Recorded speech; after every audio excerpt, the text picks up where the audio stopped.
Hello प्यारे बच्चों, कैसे हो आप सब और आपकी पढ़ाई कैसी चल रही है। उम्मीद करते हैं बहुत अच्छी चल रही होगी। तो आज हम लोग लेकर के आए हैं आपके लिए एक्सरसाइज कौन सी 2A, जो कि हमारा एक नया चैप्टर है, नया सिलेबस है वर्गमूल का और क्लास 8 के लिए बहुत इंपॉर्टेंट है। आज हम लोग इसके बेसिक कॉन्सेप्ट को भी समझेंगे और बेसिक कॉन्सेप्ट के साथ साथ में हम एक्सरसाइज 2A को भी समझेंगे। तो सबसे पहले हम शुरू करते हैं अपने टॉपिक को।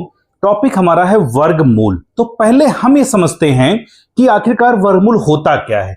देखिए, वर्ग की परिभाषा और वर्गमूल की परिभाषा लगभग सेम एक जैसी है। इसमें लिखा गया है कि यदि हम किसी संख्या को उसी संख्या से गुणा करें तो गुणा करने पर जो प्राप्त गुणनफल होता है वही क्या कहलाता है, उसका वर्ग कहलाता है। अब इसका मतलब यह हुआ कि जैसे मान लीजिए कि कोई संख्या हमारी है 2, कोई संख्या हमारी हो गई 2 और इस 2 को आप 2 से ही मल्टीप्लाई कर दें, तो जब 2 से 2 को मल्टीप्लाई करोगे तो कितना आएगा 4। ये 4 ही क्या है, वर्ग है। किसका वर्ग है, 2 का वर्ग है। ऐसे ही आप लिख सकते हो 3 इंटू 3 करोगे तो आप बोलोगे सर 9 आएगा। तो 9 क्या है, वर्ग है। किसका, 3 का वर्ग है। ऐसे ही आप 5 अगर ले लोगे तो 5 को 5 से मल्टीप्लाई करोगे कितना आ जाएगा, 25 आ जाएगा। तो 5 का वर्ग कितना आया, 25 आया। ये तो क्लियर हो गया वर्ग की बात हमारी कि उसी संख्या को हम अगर उसी से मल्टीप्लाई करेंगे तो हमारा वर्ग प्राप्त हो जाएगा।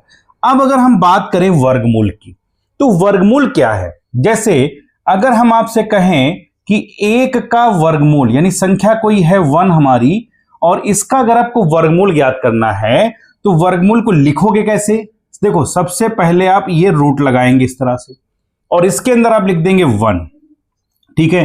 और 1 का जो वर्गमूल होता है वो 1 ही होता है, ठीक है। ऐसे ही आप लिखेंगे यहां पर क्या, 4 का वर्गमूल। 4 का जो वर्गमूल है इसको आप लिख सकते हैं इस तरह से 2 मल्टीप्लाइड बाई 2, क्योंकि जब 2 से 2 को मल्टीप्लाई करोगे तो कितना आएगा, 4 ही तो आएगा और 4 का जो वर्गमूल निकलेगा वो आपका 2 हो जाएगा। ऐसे ही अगर आपसे कह दिया जाए 49, तो 49 का जब वर्गमूल ज्ञात करोगे तो ये आपका रूट हो गया। 7 इंटू 7 करोगे क्या आ जाएगा, 7। तो ये कुछ कॉन्सेप्ट था हमारा किसका, वर्ग का और वर्गमूल का। जब किसी संख्या को हम उसी संख्या से मल्टीप्लाई करेंगे तो वर्ग ज्ञात हो जाएगा और जब उसको पेयर बना करके हम सिंगल टर्म में कन्वर्ट कर देंगे तो क्या हो जाएगा, वर्गमूल हो जाएगा। अब मेन चीज यहां पर ध्यान रखने वाली ये है कि अगर हम मान लीजिए कोई हमारे पास सम संख्या दी गई है या कोई विषम संख्या दी गई है तो उसका वर्गमूल कैसा आएगा। देखो, एक चीज ध्यान रखो कि अगर तुम्हारे पास कोई संख्या कैसी दी गई है, सम संख्या। अच्छा, सम संख्या तो जानते ही हो आप। देखिए, सम संख्याएं क्या होती हैं, जिन संख्या के लास्ट में 2, 4, 6, 8 और 0 दिया गया हो, या 0 आप इधर भी लिख सकते हैं, 0, 2, 4, 6, 8 दिया गया हो, तो वे हमारी क्या है, सम संख्याएं होती हैं। विषम संख्याओं की अगर हम बात करें तो विषम संख्याएं क्या होती हैं, जिनके लास्ट में 1, 3, 5, 7 और 9 गिवन होता है, ये हमारी क्या होती हैं, विषम संख्याएं होती हैं। अब आप कहोगे सर पढ़ा तो आप वर्गमूल रहे हो लेकिन बता रहे हो क्या सम और विषम, यानी ऑर्डर इवन बता रहे हो। तो इसका मतलब क्या है, समझो। अगर हम किसी भी सम संख्या का वर्ग करेंगे तो वो हमेशा सम संख्या ही प्राप्त होगा और अगर किसी विषम संख्या का वर्ग करेंगे तो विषम संख्या ही प्राप्त होगी। जैसे सम संख्या के कॉन्सेप्ट को समझते हैं यहां। जैसे मान लीजिए ये संख्या हो गई हमारी 64। अब 64 का अगर हम वर्ग करेंगे तो हमको जो भी प्राप्त होगी संख्या वो सम संख्या ही प्राप्त होगी। क्यों, क्योंकि 64 भी क्या है, सम संख्या है। अगर हम कोई विषम संख्या ले लें, मान लीजिए 31, और 31 का प्राप्त करेंगे जब संख्या हम लोग, तो वो विषम संख्या ही प्राप्त होगी, मतलब जो भी आएगा आंसर वो विषम ही आएगा। तो एक कॉन्सेप्ट यहां पर क्लियर होता है कि अगर हम सम संख्या का वर्ग करेंगे तो सम संख्या आएगी और अगर हम विषम संख्या का वर्ग करेंगे तो विषम संख्या आएगी। क्लियर। अब आते हैं इस एक्सरसाइज पर और इस एक्सरसाइज के क्वेश्चंस को समझते हैं कि उसमें दिया क्या गया है। फर्स्ट क्वेश्चन में ही आपको क्लियर हो जाएगा कि हमने सम और विषम संख्या क्यों बताई थी आपको। क्यों, क्योंकि देखो फर्स्ट क्वेश्चन क्या कह रहा है कि 1 से 15 के बीच की विषम संख्याओं के वर्ग ज्ञात करने, मतलब विषम संख्या की बात आ गई। तो सबसे पहले हमको यह पता होना चाहिए कि 1 से लेकर के 15 के बीच की विषम संख्याएं क्या है। तो आप यहां लिखेंगे पहले क्या, 1 से 15 के बीच विषम संख्याएं, ठीक है।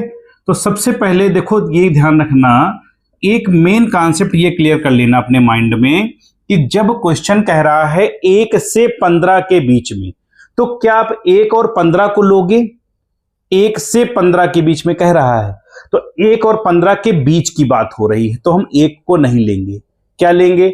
1 के बाद में विषम संख्या हमारी आ जाएगी 3, 3 के बाद में फिर क्या आ जाएगी 5, फिर हो गई 7, फिर हो गई 9, फिर हो गई 11 और फिर हो गई 13। ये विषम संख्याएं हमारी क्या हैं? 1 से लेकर के 15 के बीच की विषम संख्याएं। अब इनका क्या चाहिए आपको? वर्ग। तो यहां पर लिख देंगे इनका वर्ग। जैसे 3 है पहली संख्या, तो 3 का वर्ग, और जब 3 का वर्ग आप याद करोगे तो ये हो जाएगा 3 इंटू 3, और 3 की मल्टीप्लाई करोगे कितना आ जाएगा? 9। ऐसे ही हम लोग लिखेंगे 5 का वर्ग, तो क्या हो जाएगा? 5 इंटू 5, ये आपका कितना हो गया? 25। ऐसे ही 7 है अगला, तो 7 इंटू 7, ये आपका आ जाएगा कितना? 49, यानी कि 49 हो गया। फिर आपका हो गया 9, और 9 की मल्टीप्लाई किससे करोगे? 9 से, तो ये हो जाएगा 81। ऐसे ही फिर आपका है 11, तो 11 की मल्टीप्लाई किससे करोगे आप? 11 से, तो ये हो जाएगा 121। और लास्ट में हमारा है 13, तो ये मल्टीप्लाइड बाय 13 करेंगे तो ये आ जाएगा 169। इस तरह से हम आसानी से फर्स्ट क्वेश्चन को सॉल्व कर लेते हैं। लेकिन ध्यान रखने वाली बात यह है कि जब आप यहां पर कॉन्सेप्ट क्लियर करोगे तब। अब सपोज करो ये क्वेश्चन आपको आता है, लेकिन आप यही भूल गए कि विषम संख्याएं क्या होती हैं, कैसे ज्ञात करोगे, तो ये कॉन्सेप्ट आपको याद रखना बहुत जरूरी है।